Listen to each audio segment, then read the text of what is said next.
Welcome to Beyond the Closing Table with Setco Services. In this podcast, we delve into the world of real estate and explore what happens beyond the closing table. Join us for insightful discussions and expert interviews that will change the way you see real estate transactions.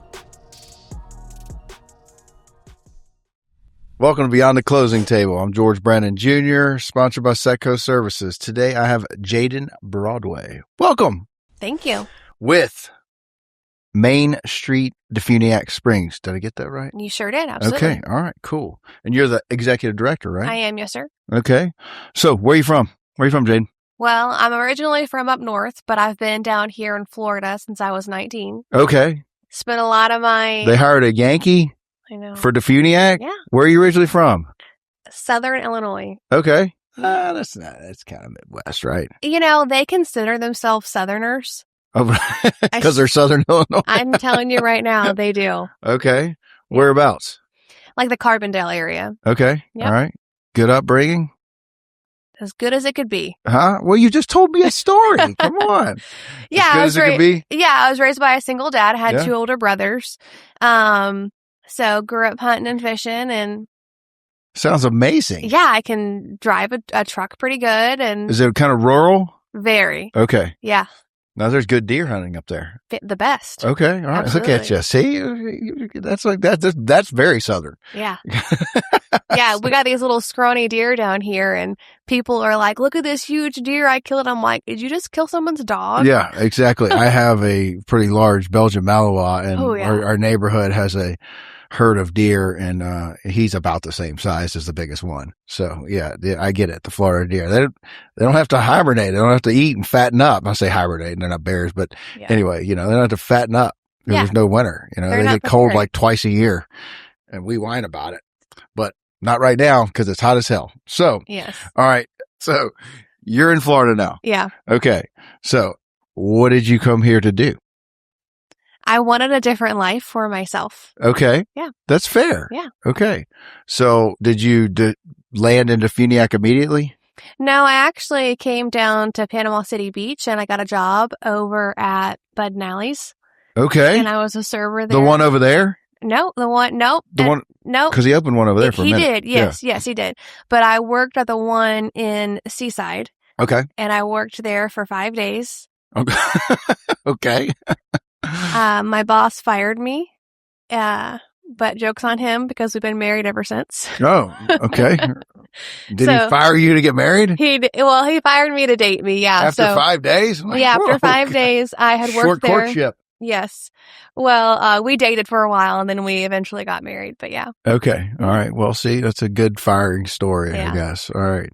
So, all right. You worked at Bud and Alley's for 5 days. Yeah. Where'd you go from there? I went to college. Okay. Yeah, I went to school. I wanted to be a dental hygienist. So I started that program, got a full ride scholarship to a school up north, spent a season up north. My husband left Bud and Alley's to help me pursue that scholarship that I had received. And Bud and Alley's called him about 3 weeks later, wanting him to come back. Okay. And I said, okay, let's go back to Florida. So I finished my schooling down here. I ended up being a pediatric dental assistant. Loved that.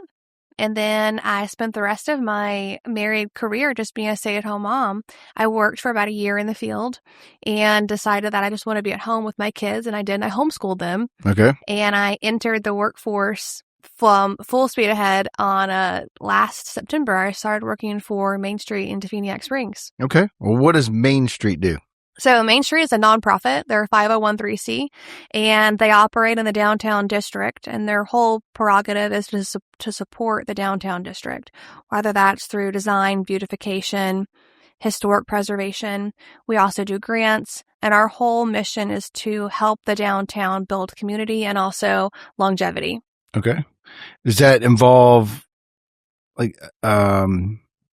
is it just community or does it involve trying to bring business in? We definitely want businesses to migrate to our downtown area. Absolutely. So it's not just the community, it's also businesses as well. Okay. Well, it's changed a lot. Yes. We've had an office up there for quite some time, and that Main Street corridor, if you will, a lot of gentrification, whatever you want to call it. I think they're doing a good job. What are you guys doing to create the community, bring people in? Well, one thing that we do is we have events that we hold downtown. Our most popular event is our mistletoe market. We hold that during mistletoe market. Okay. Yeah, we hold that during the Christmas time. It starts Small Business Saturday and ends the week before Christmas. And we work in collaboration with the city. They do this beautiful display of lights around the lake yard. They have millions and millions of lights that go up. So when guests come to see those lights, they can see our market from there. So they stop, they come to our market. We have about 100 vendors there, and it is an absolute blast. Where is the market? It's on Baldwin Avenue. Okay. Yep. So right in front of our office. Yeah, right in front of it. Okay. Setco participating. So what made you want to go back to work? Well, the job kind of fell on my lap in a way. I'm a pretty creative person, and my daughter loves the Grinch. So I dressed her up as Cindy Lou Who one year for school, just for fun. And they're like, oh, there's a Cindy Lou Who lookalike competition in downtown DeFuniak Springs. And I was like, say less. We're about to win this. And we did. Went down there. She absolutely did a fantastic job. Got the crown. So much fun. And the director at that time had said, hey, can you come back next year? And she can give the crown away. And we're like, absolutely. So we came back the next year. I actually dressed up full Grinch. Like, I made the prosthetic mask, the face, gloves, everything. So I showed up green as ever as the Grinch, and she came up as Cindy Lou Who, and there wasn't a whole lot going on, and that was just due to an employment gap. And we had talked to one of the business owners down there, and we were like, hey, what was going on? And she had told us that there was an employment gap in the director. And I got to asking some more questions and applied and ultimately got the job. So what do you mean there wasn't a lot going on? Like the festivities were not as big as they were the year before? Well, just they weren't doing that. I mean, they just still did a fantastic job. So whether there's a director or not, they still have a board of volunteers who they do a great job. The board's made up of business owners. We have an attorney on there, really accomplished individuals in the community who want the community to grow. So everything was, to the public, looked great. It was wonderful. Just they didn't have that competition going on again next year. So okay. That's where I started asking missed out on the Grinch and the Cindy Lou Who competition. Yeah, but it was great because my daughter was like, I am not giving this crown up. Yeah, she didn't have to. She's still the reigning champ. She didn't bring back the competition. Yeah, we'll have to bring it back. Absolutely. Okay. You plan to? We have some pretty cool things in the works for Christmas. I'll just say that. Okay. Yeah. Well, I know a lot of people, even from South Walton, will make the drive up to go see the Christmas lights around the lake. It's beautiful. Yeah, a lot of people from Santa Rosa come up for the Christmas lights, but also we just had an event called Faith Factor, and that was a Christian singing competition. We gave away $10,000 to the winner. Christmas singing? A Christian singing. Yep. Okay. Yeah, so it was, it had us sing a Christian song, and we did that 4 weekends in a row downtown DeFuniak. We did the auditions beginning in May. We had 280 people sign up. Really? It was wild. All local or from all over? A lot local, but we had some from Mississippi, New York, Texas, Illinois, obviously, Nashville area. Was this like a feeder to The Voice or something? It was something like that. We were just trying to do something different. No, I'm serious. Like, Is there a show associated with it? Well, I mean, what's that thing called? What's that Factor something? X Factor, maybe? Yeah. They sing? I don't watch TV, so I don't, but I was familiar. Like, I've seen clips of like people singing and all of that. The Simon Cowell deal? Yeah. Yeah. Okay. So what inspired it was our Christmas event. I was the last night. I'm so tired. 70, 80 hours a week. Everyone on my board's pouring their heart and soul into this event. And at the very end, we're cleaning up this mic. We had someone come and sing, and this kid, well, he's my age. He's not a kid. Like a 30-year-old guy was like, oh, I was going to sing. And I was like, oh, you can sing? And I looked at his friends and they're like, yeah, he can really sing. Our mic wouldn't work. And I'm like, well, the mic's not working, but if you want to get up here and sing, I'm not going to stop you. He gets up there and sings Hallelujah a cappella. And people just gather around and they're cheering for him. And I'm like, oh, there's more of you out there and I'm going to find you. And also, I hope that this guy sees this because I've been looking for him and have not been able to find him. So if you were at the mistletoe market and your mother-in-law was there with you, with your family, and you sang a cappella hallelujah, you need to email me, director@mainstreetdfs.org. There's your clip for your reel for the guy. Yeah. So you don't even know if he's local or not. He is local. He lives in Santa Rosa Beach. Yeah. Okay. All right. Well, but maybe this will get out there. Yes. People, and when we did our survey, we had 85% of the people coming were from Santa Rosa Beach. Okay. So go back to I'm intrigued by the Christian X Factor. Yeah. Christian Factor. Is that what you called it? Faith Factor. Faith Factor. So it's way off. Okay. Who came up with the idea? I did after that encounter with him. And this just happened this past holiday season? Yeah. So, I met him end of December. Uh-huh. He disappeared. Yeah. I had my next board meeting 1st of January. I pitched all of these ideas to my board. They were like, love it. Let's do it. Okay. And with the singing, I had said, well, it can be secular or non. It's up to you guys. I know it's, we need to kind of stay in a certain alignment here. And we're like, well, let's do a faith-based one because our community really likes faith-based, family-friendly events. Yeah. And when the community tells you they want something, you need to listen. And that's what our board did. We listened. Yeah, that's amazing.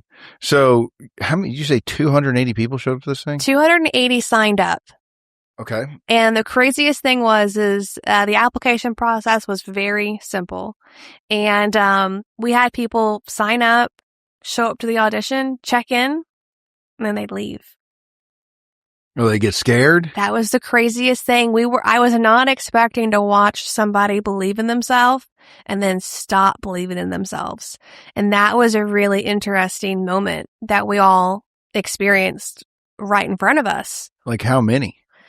I wouldn't say a lot, but each night we had about 50 to 60 auditions. And there would probably be about 3, 4, 5. Really? Yeah, we did the auditions at Iron and Grape. If you've not been to Iron and Grape, you've got to go. Have you been to Iron and Grape yet? I have. In fact, Todd did my wedding. Todd, he had a great wedding then. Yeah, I did. The food was excellent. Yeah, I mean, yes, we had our Christmas party there as we're talking about Christmas. I love Iron and Grape. Fantastic. Yeah. I mean, we are just over the moon to have that level of high quality food and service in our community in DeFuniak. But they opened up their upstairs to us when they were closed Monday and Tuesday for us to use their upstairs to hold the auditions. Okay. And it was great experience. I mean, really cool vibe upstairs. And then very quickly I realized, I have 50 auditions, but I'm going to have to hold 200 people because they're bringing their friends, their family, their mom, their dad. So we have a battle axe throwing venue just around the corner, and it's called the Battle Axe. They have question real quick. Mm-hmm. Not just axe throwing, battle axe? Is that like the double-sided ones? I don't know. Okay. I don't throw the axes, but I've been in there several times. And do they have axes on two sides? I got to go in there. I'm up there enough. I'll just walk down. Please do. Okay. Go ahead with your story. The Battle Axe place. Yes. The Battle Axe is a axe throwing venue. They also have one of the best karaoke setups I've ever seen. And, I got with them. They're also closed Monday. They're open Tuesday through Wednesday. And got them to stay open, those days. And they housed all of those people for us so we could get them checked in, send them over to the Battle Axe to go sing karaoke, relax, meet people, and then come back for their audition. So we couldn't have done this without Iron and Grape opening their doors to us and also the Battle Axe. Okay. Well, props to those folks. So what'd you narrow it down to? So we ended up, we were supposed to give out 5 golden tickets, and this would send you straight to the semifinals. But man, that talent that came through. The golden tickets got the first 20 people. Yeah, basically. No, we ended up giving away 9 golden tickets. Okay. And then we had a top 20 and then the 9 golden tickets. Okay. So round 1, and 2 was just the top 20. So it went from 10 to 5. And then the semifinals started competing against the golden ticket winners. Okay. So that 5 met that 9. And then our grand finale was the top 5. So was this staggered all one night? I mean, no, we had 4 separate nights. Well, kind of 5, because we really had, if you wanted to know if you made it to the actual competition, I did a thing called draft night, and I was so excited. I emailed my board. I'm like, we're going to do draft night. It's going to be awesome. Crickets.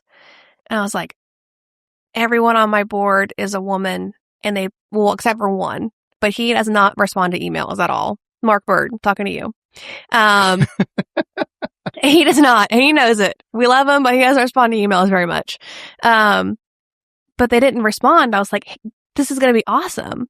But they had never watched the draft because they don't watch the NFL draft, but my husband makes me watch it every year. And we did draft night. Okay. So we did draft night at the end of May. We had a great celebration. We announced who made it to the next round. It was fantastic. So much fun. And then our actual competition started in June. We had 4 weeks in June. Okay. All on the weekend, or when did y'all do it? Saturday from 3 to 5. Okay. Outside? We have an indoor theater called the Chautauqua Theater. It's downtown. Yeah. It's just like a block down from your Setco office. Okay. And it's got a green awning on it. And we were able to use that facility. Indoor theater. Seats. I've never been in. Oh, you were about to answer my question. Yeah. Seats 250 people. Okay. Was it pretty filled up? We sold out almost. We sold almost out every night. Okay. So we sold about 90 to 98% of tickets every night. Really? How much were the tickets? Tickets were about $20 a person, and we had VIP tickets that were the first 2 rows, and those were $35 a person. Okay, for pretty reasonable. Yeah. So where'd the money go? For the ticket sales? Yeah. So, we gave away $10,000. Okay. So we had to have sponsors who came alongside Main Street to help. Setco was able to help us with a part of that, so thank you. Oh, you're welcome. And well, I was sponsored. I didn't get invited, Abby. I mean, gosh, I didn't even know this was going on. So I want to come watch my Love Life music. It was a lot of fun. It was so fun. So who are the judges? So we have a panel. Our board was judges. So one of them was an attorney. She also has a bachelor's degree. One of the guys can't answer emails. What's he know about music? Well, he wasn't a judge. Okay. Yeah, he was not a judge, but he was a great supporter, and he is a really strong member of his church in Pleasant Ridge Baptist Church. And without him, we would not have had all of the volunteers from that church come and help us. Okay, so he makes up in other ways for his lack of emails. Lack of emails. I mean, you called him out, so. But if you call him, he answers every time. He's old school. He likes a good old phone call. And we call him. Isn't that amazing? Yeah. God, man, I would like this guy. Yeah, you would. Mark's great. I strongly encourage everybody to actually just pick up your phone and have a conversation. Yeah. Anyway. All right. So it sounds like it's a big hit. Huge hit. Are you going to do it again? Yeah, I think so. So was there an opportunity for this person to get to the X Factor, or is it all about DeFuniak? Yeah, it was all about Main Street. So, our contestant who actually ended up winning it, her name is Kira Howe, and she was on this season of American Idol. She's from Geneva, Alabama, which is a little bit north of us. And she made it to American Idol top 30 this season. Top 30? Top 30. Okay. Yep. I feel like that's cheating. She's already made it to American Idol, but you didn't know that going in, did you? It's not up to us to vet if they're too good. Yeah. Right? We don't want to live in a world where someone says, oh, you can't do something because you might be too good. Yeah. We're here to have a great response. I like that. Yeah, we're here to have a great show. Okay. Our whole objective was let's give the public the best show we could possibly do. And that was our goal. And we definitely achieved that. So even with let's say 5 people fell out, I mean, you still had 200 plus people enter this thing and actually get vetted for their voice, if you will. And then, what do you say? Start with 29 contestants and whittled it down to 1. That's pretty cool. Yeah. So the town, it sounds like it was well received. And she got 10 G's, right? She did. Okay, good for her. Yeah. Well, sounds like she's going places. Yeah. Was it all a cappella? Or music and? The audition was. Okay. They could bring their guitar if they wanted to. And we saw some great guitar players throughout this whole thing. And I will say this, our whole top 100, fantastic. I mean, they can be on the radio singing songs. I mean, the talent was, so getting it down to that just top 30, that was a huge challenge. And I'm glad I was not a judge. Okay. Yeah. Interesting. Did you set the criteria for your judges? No. Okay. I'm really good at knowing who the expert in the room is. And if that's not me, I'm really good at saying that's not me. So our judges, so one of them was an attorney. She also had a bachelor's degree in fine arts. And then the other one has a bachelor's degree in fine arts as well. And she also owned a dance studio. And then the other one sang praise and worship for her church for about 10 years. Okay. So they're local, and we felt like had a good grasp of our goals we had in mind. That's pretty cool for you guys bringing a pretty unique event to DeFuniak. I mean, I haven't heard of anything like that in the area, period. Yeah, it actually was the only Christian singing competition in the world up until like the last week. I noticed that there was one that got announced in Austin, Texas.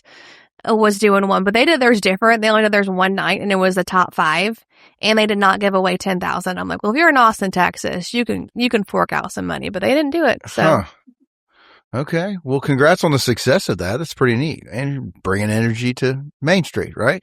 Yeah. So, what else is going on at Main Street? What do you got coming up? Well, right now we're gearing up for our Christmas event.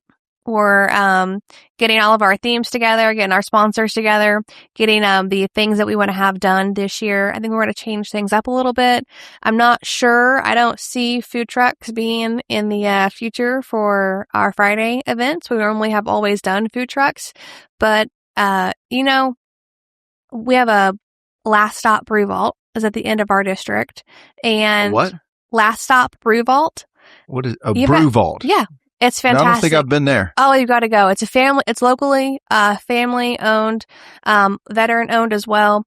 They're fantastic. They have probably 30, 40 craft beers on tap. Great atmosphere. They do serve beer and wine, but overall they do present themselves as a very family friendly event. Mm-hmm. They have definitely redefined how you would see, let's say, bar culture. They're more of just a place. It's kind of like your best friend's backyard. You can go there, have a drink, have some wine. Yeah. They have games for the kids. They do karaoke. They do trivia night. They do bingo. They do a bonsai guy comes in. They do events. I mean, they are really at the forefront of bringing community together. And they have a fantastic setup of food trucks that come in every day. They have a different food truck. Okay. So they're doing a great job handling that need for the public. So I think Main Street is going to focus on something a little unique and different for our community to enjoy on Fridays during our Christmas events. Okay. You can't share what that is? Or Not yet. It's a work in progress? It's a work in progress, but it's going to be good. Y'all do some stuff in the fall too, don't you? Yeah, we have farmers markets that go from the summer through the fall as well. And starting in mid-September, we're actually going to be having hay rides around the lake yard.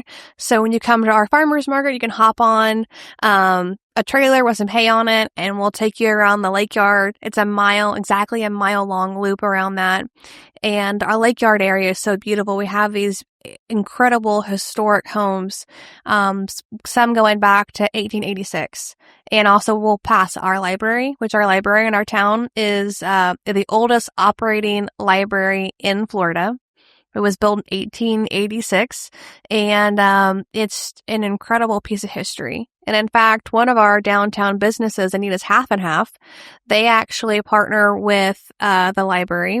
They have a thing called the Friends of the Library, and 100% of the proceeds that Anita's Half and Half receives directly go to that library in our community. Okay. Fantastic. So you're clearly very passionate about this. Yes. You were a dental hygienist, correct? As a dental assistant? Dental assistant. Yes. Okay. My bad. That's okay. Pediatric. Yes. Okay. And then you took a bit off, Mm-hmm. homeschooled, and then kind of became the executive director / PR person / I do it all for Main Street. how's that transition been? Did you just have, that's your personality? Did you ever want to do anything like this? Oh, that's a good question. Do you like dressing up as a Grinch and catching a job? I mean, like, I have a joke that I say I think big and I think long term. And I do want to say this to maybe address the validity of a stay-at-home mom, that you do so much as a stay-at-home mom. I wasn't you cook. Discounting that. No, I know you're not, but it's the moms out there. So see, the men that I talk to, they honor and respect and praise a stay-at-home mom. It's a hard job, and they are so thankful for it. But sometimes women don't hear that, and they don't see it, and they see competitiveness within women and women, but that's not the reality of it. I think women who are stay-at-home moms have one of the hardest jobs known to man, and you're wearing a lot of hats. So just because maybe before you were a stay-at-home mom, that doesn't mean you don't have the capability to branching in a different season in your life. Sure. My kids got a little bit older, or I could, do other things in life. But if I wasn't a stay-at-home mom and if I wasn't watching what my husband does, honestly, my husband trained me to do this job, whether he knows it or not, because he runs Bud and Alley's in Seaside. And I've watched him day in and day out, the work phone calls, the work emails, handling things with Seaside. Seaside is a fantastic community, and they have put a lot of time and effort into making it what it is. And there's a lot of things in the behind of the scenes that people might not see. Little things like maybe your music's too loud. Is this music okay for the public? Is this the kind of event that we want to have downtown? How do we make Seaside the best area possible? And if there's any doubt on how they accomplish that, you must not have been to Seaside, because they're doing a pretty good job. Yeah. So really just watching my husband do what he does and sit back and admire the work he's put in really trained me to do this. Yeah. Well, thankfully you don't have to deal with massive crowds of teenagers getting pushed around by cop cars in DeFuniak. Hey, not yet. Well, all right, to that point. And again, were y'all in DeFuniak before? No, we used to live in Seagrove. Okay. Fantastic. Little tiny 2-bedroom townhouse. Loved it. Okay. And then we bought a house in Santa Rosa and hated that. Really? You didn't like it? Hated it so much. Too many tourists, or just there's no your vibe? I will say this, there's not much of a community in Santa Rosa. We'd go to the park, we'd meet some incredible families from Boston, Texas, Atlanta, Seattle.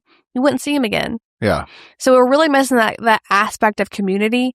And we ended up buying a 20-acre property with a log cabin out in the woods. So he drives about... Little culture change? Yeah. He drives 55 miles down to the beach, up and down. So you're north of DeFuniak. Yes, sir. Yeah. Okay. Yeah. That's good. Yes. But I guess where I'm going is you've learned DeFuniak, clearly, because you're hitting on all the businesses existing and new as far as and what goes on there. I mean, yes, that's, I guess, part of your job of selling it. But at the same time, going back to your point about the joke about the teenagers, what's going on in South Walton, like your example of you wanted something different, is pushing people north. And it's typically the locals that are getting pushed north, whether it's an affordability, someone we just finished a podcast with, we had that discussion, or they're not, maybe the area for permanent living isn't their thing, like you guys, and they choose to go north, whether it's Freeport or DeFuniak. But I do think there's some significant growth coming to that 331 corridor, and it's already there. Mm-hmm. You've seen it change. I mean, your husband's drive, I'm sure, changed quite a bit when they 4-lane the whole thing, made it a little quicker. Yep. Hope maybe only 5 minutes, but still a little easier, if you will. Before that, I remember the old single 2-lane 331. It was awesome. Yeah. But I think the city of DeFuniak is doing a pretty good job, and the regentrification of it. Because there was a time there when like the plant closed and all that stuff way before you were there, I'm sure, where it was kind of doom and gloom and some of the stuff looked run down, but it's got this new energy about it. And it's cool they're putting money back into it with what you're doing. So what do you see for the growth of DeFuniak? Well, I will say this is the growth of the DeFuniak, Main Street plays a really small role in that. Our city they are so focused on the long-term growth of DeFuniak Springs, our city council especially, and our city manager, Kobe Townsend. And he's also our CRA director, which is a fantastic part of the city where they can allocate funds to help really rejuvenate areas. And and their whole goal is to reduce blight or to reduce, let's say, something that needs to be updated or fixed. So they have been rocking and rolling on that for at least a decade on that. So it's not just what Main Street does, but we have a great relationship with our city, and we're thankful that we have the same views and alignments on where we want to see our community to grow at. That's good. I can tell you they're doing a better job than other parts of the county. How about that? They're very motivated. Yeah. And they have a great vision for how DeFuniak will grow. I know when I first came to Florida, someone would say, we'd drive through DeFuniak, and I'd be like, ugh. Yeah, I get it. This is when I was 20. Yeah. So I was like, ugh. But, even things with having that road expanded, adding new businesses in, bringing in, the hospitals, it's growing. Those are the things that when you asked about, my drive for DeFuniak, yes, I live 20 minutes north of DeFuniak. But when I interviewed for this job, they said, well, why do you want to work here? And I said, this is my home. This is where I do business. This is where I go and I buy groceries and I buy feed for my animals. And this is where I come to eat. This is where my life is happening. I'm not doing that 20 minutes north in the middle of nowhere in the woods in my log cabin. When I want to have community, I go to downtown DeFuniak Springs, and that hunger for community, that's one of the big driving factors that's pushing people from Santa Rosa to DeFuniak Springs. Yeah, and that's a good thing. Yeah. I believe in the community, and it's awesome that you're doing it. So anything you can share, future upcoming Main Street, any direction you want it to go? Oh, something really cool. We had the thing called the Ray Estate. So if you're familiar, we have these buildings downtown. One of them was called the Big Store. It's beside the Setco. Right by. Yeah. So the Big Store. Somebody going to buy that thing and do something with it? Well. Okay, cool. I'm all about it. So the Big Store is for sale, and the Little Big Store is for lease. Okay. The Big Store just closed last week. Okay. And wait, the Big Store. Am I missing it? I didn't think that thing was. Yeah, it's one building, so it's that blue building that you see. But the back half of it is called the Little Big Store. Okay. And there's a video I posted about it. I made a video for Kim. She's a real estate agent who was over those properties, and I did a tour of the Little Big Store. It's beautiful. It's about 1,100 square feet. That's for rent. And they have these beautiful library ladders on the side. I mean, it's just the coolest little, it looks like a store you'd see on Little House on the Prairie. Okay. That one just went under contract for lease. Okay, good. So we have another business moving into that. The Big Store just sold. So we have a fantastic business coming into that. I can't share who it is just yet, but it's going to be awesome. I want that block to be filled up, selfishly. It looks better when, it looks vibrant, and every time one of those things sold, and I may or may not know the person who did most of them, they redid them and made the whole street look better. And it looks, have you ever been in our office? Of course. Okay. Well, I see Valerie like every day. Well, I knew that was a connection, but I didn't know. So, those old pictures we have on the wall, that's 1950. Baldwin, awesome. And it looks so cool with the old cars. It's black and white, but there was a time that street didn't look as cool just because it got run down.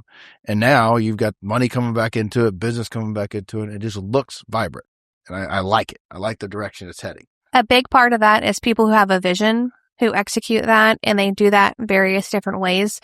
Whether it's through their capital alone, or if it's through the excruciating process of grants.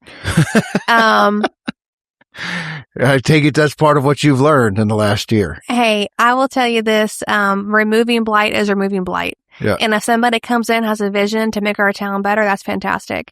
And that's one of the things that the CRA does is they have grants that help business owners to do just that. Remove the blight, revitalize the buildings. So when you talk about the city's involvement in making the community better, by having the CRA, they are doing that, not only in our downtown district, but our entire, historical area downtown. And they are making huge leaps and bounds. And our downtown would not be the way it was if we didn't have small mom and pop businesses coming in to make a huge difference. And I know Perla's got a shop down here, Alma Vita, but I'm going to, they don't have a business in every, they're not Walmart. Yeah. That is, it's a great little store. I'm going to call him a local. Dan Bailey, lives relatively local to us. He is in Alma Vita here in Seaside often. Put Perla down in DeFuniak Springs. Having these businesses, that brings community. Yep. You have locals. We have Sweet Southern Comfort from Freeport came down and changed their business up a little bit. Has some of the best steak. It has the best steak in DeFuniak Springs for sure. And I'm actually going to argue Santa Rosa as well. Now they have a great chimichurri. Ooh. Fantastic house-made chimichurri. They put it in, flame broiled. Fantastic. And then you have, community brings community. We have Iron and Grape. Yeah. That's the best food. They import their cheese from Italy, their olive oil from Italy. Everything is handmade. The pasta is handmade. They have a ton of gluten-free options. He even brings in crazy things like he had elk steak and mushroom ravioli. Mm-hmm. It's phenomenal. We have a Vietnamese place that makes everything local as well. We have Last Stop, family-owned, locally owned, veteran, brew vault with that great community aspect. The Battle Axe that also has community activities as well as karaoke. So, and of course we have H&M hot dog stand open since 1946. They've been open. I've never been there. Yeah. Are you serious? All right, you're gonna come into my office. We're gonna go on a tour of DeFuniak, and we even have a new business called 9th Street Market. Okay, that's local. They basically it's like a Whole Foods and a farmers market together, and that's a little bitty shop, but it's amazing. Are you focused mainly on the downtown or Main Street centric, or are y'all trying to influence other parts of DeFuniak? I mean, that's kind of the center of the area, but are you doing things in other parts? That's a good question. So our Main Street district runs from Main Street Fitness all the way down to Firestone, the tire shop that we have in our downtown area. Okay. So I have about 4 to 5 blocks. That is my zone district. So it's a box that you're in. That's in mine. Okay. However, the city and the CRA, they are just doing a fantastic job on bringing in businesses, making the roads better, good infrastructure, having one of the best fire departments, best city, police, and we're really proud to be able to be in our community. Awesome. Well, you're a pretty good spokesperson for them. It's my home. Yeah. It's easy to sell. It is. Anything else you want to tell us about Main Street, Jaden? I will say this. If anyone here has a business and they're looking for a great place to expand where they're at, please contact me. I'd love to give you a tour of the downtown area.